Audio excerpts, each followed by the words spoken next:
안녕하세요. 칸지콩 선생님의 콩밭 교실. 오늘은 복잡한 사회를 편하게 공부하는 것 중에서 거의 똑같아요. 계속 똑같죠?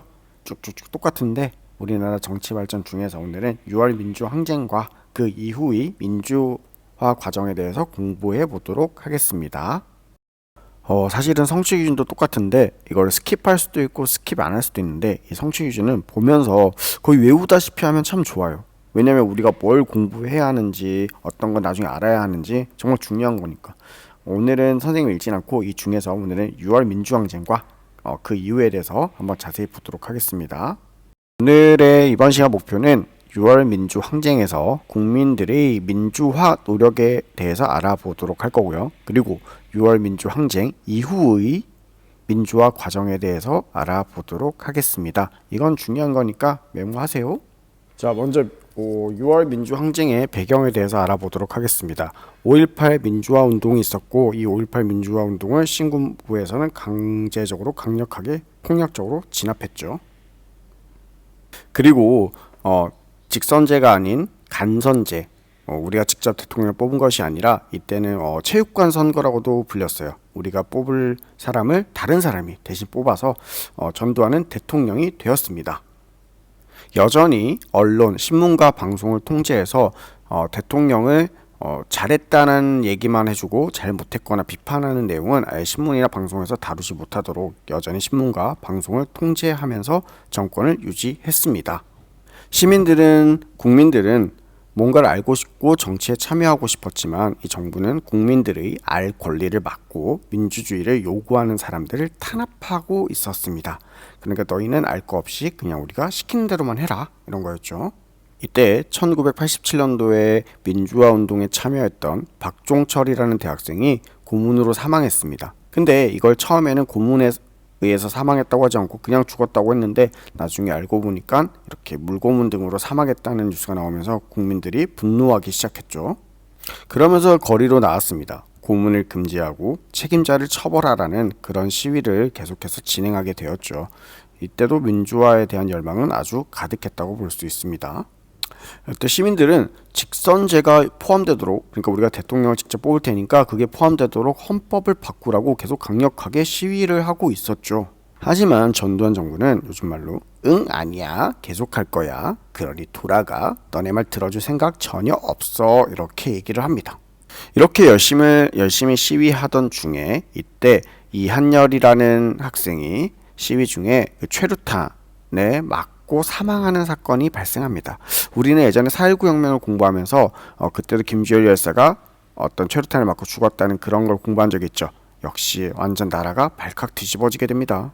이 죽음을 계기로 엄청 1987년에 시민들과 학생들이 전두환 정부의 독재를 반대하고 대통령의 직선제를 요구하는 아주 강력한 시위가 전국적으로 일어나는데 이걸 6월 민주항쟁이라고 합니다.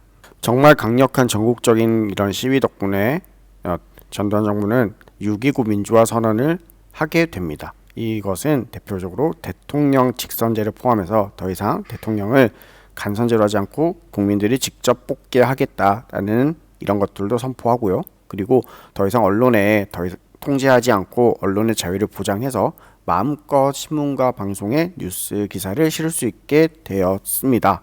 그리고 지방자치제라 그래서 모든 것을 중앙정부에서 관리하는 것이 아니라 지방에서 스스로 결정하고 문제를 해결하는 것도 시행하기로 했고요. 그리고 지역 감정을 없애서 서로 같은 국민끼리 싸우지 않도록 저희 사이좋게 지내는 것들도 만들어냈습니다. 이 6월 민주항쟁의 의미는 크게 두 가지로 볼 수가 있습니다. 첫 번째는 시민들의 민주화 의지를 보여줬다, 아주 강력하게 보여줬다고 할 수 있고요. 그리고 두 번째는 대통령 직선제입니다. 이 대통령 직선제는 대통령을 직접 뽑아 독재를 예방할 수 있고 더 이상 모든 힘을 한쪽으로 몰지 않는다는 이런 특징이 있고요. 그 두 번째는 대통령도 결국 국민에 의해서 뽑히기 때문에 국민의 뜻을 잘 섬겨야 한다라는 이런 특징을 보여주고 이런 장점까지 나타낼 수 있습니다. 그러기에 아주 중요한 게 대통령 직선제이지요. 6월 민주항쟁 이후의 민주화 과정은 크게 두 가지로 정리할 수 있다라고 선생님 교과서에서도 얘기하고 있습니다. 첫 번째는 대통령 직선제이고요. 두 번째는 지방자치제인데 지금부터 이것들에 대해서 한번 자세히 알아보도록 하겠습니다. 우리 앞에서도 계속 꾸준히 얘기했는데 대통령 직선제는 내 손으로 대통령 직접 뽑는다. 근데 이게 말은 진짜 쉬운데 1971년도에 제7대 대통령을 직접 뽑고 난 이후 계속 간선제였다가 1987년도 제13대 대통령 선거 때 드디어 16년 만에 직선제가 되었습니다. 그리고 그때부터 지금까지 쭉 직선제를 하고 있는데 그만큼 한번 돌아오기가 너무너무 힘들어요. 그래서 그때 이후로 직선제로 뽑힌 대통령은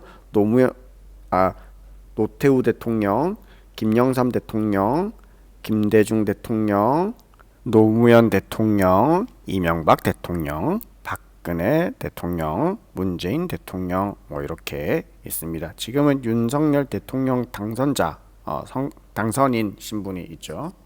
그러면 지방자치제는 무엇인가요? 할 때 일정한 지역의 주민과 이들로부터 선출된 지방의회 의원과 지방자치단체장이 해당 지역의 일을 스스로 처리하는 제도를 지방자치제라고 합니다.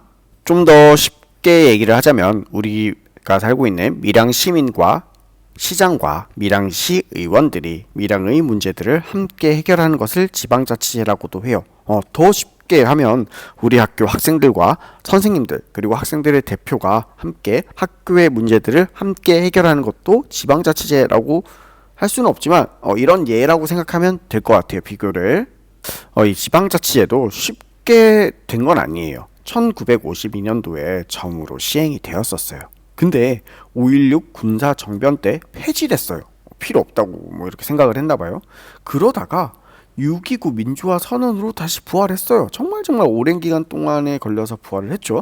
그래서 1991년도에 지방의회 선거를 하고 그 다음에 95년도에 지방의회와 지방자치단체장 선거를 하면서 완전 정착되어서 지금까지 이루어지고 있죠.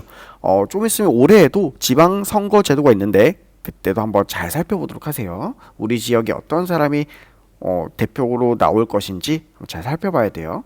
자, 그럼 지방자치제의 꽃인 주민소환제에 대해서 한번 살펴보도록 하겠습니다. 주민이 직접 선출한 의원이나 단체장이 직무를 잘 수행하지 못했을 때 주민들이 직접 투표를 해서 물러나게 하는 제도가 주민소환제예요. 그러니까 내가 대표 뽑았는데 뽑아보니까 이 사람 일도 똑바로 안 하고 맨날 놀러만 다니고 딴짓만 해요. 그럴 때 우리 주민들이 다 모여서 우리 이 대표 마음에 들지 않습니다. 이 대표 쫓아냅시다 하면 투표를 통해서 물러나게 할 수 있는 제도가 주민소환제예요. 어때요? 아주 무섭죠? 자, 그럼 지방자치제의 특징과 의미에 대해서 살펴보도록 하겠습니다. 먼저 지역 주민에게는 지역의 문제를 스스로 해결하려고 의견을 제시한다는 이런 특징이 있어요. 이렇게 의견을 제시하다 보니까 시민이 대표를 뽑고 물러나게 할 수도 있으니까 이것이 시민이 주인인 민주주의가 더 발전하게 되죠. 그래서 또 주민의 뜻이, 지역 주민의 뜻이 아주 잘 반영된다는 특징도 있습니다. 자, 이 또 지방의회와 지역단체장은 주민들의 의견을 수렴해서 여러 가지 지역의 문제를 민주적으로 해결해야 합니다. 그렇기 때문에 지역 주민이 원하는 일들을 잘 처리하게 되죠.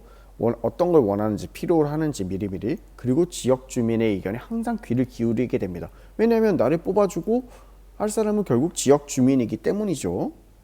자, 오늘 배운 내용을 한번 정리해 보겠습니다. 오늘은 6월 민주항쟁의 배경, 그리고 그 과정, 그리고 결과, 의미에 대해서 살펴봤고 이후에는 6월 민주항쟁 이후의 민주화 과정에 대해서도 살펴봤습니다. 그 대표적으로 대통령 직선제와 지방자치제가 있었죠. 그럼 오늘 할 일은 강의를 잘 듣고 노트 정리도 잘 해오고 궁금한 점, 질문할 거 또 꼭 써와서 내일 학교에서 또 즐거운 시간 보내요. 안녕.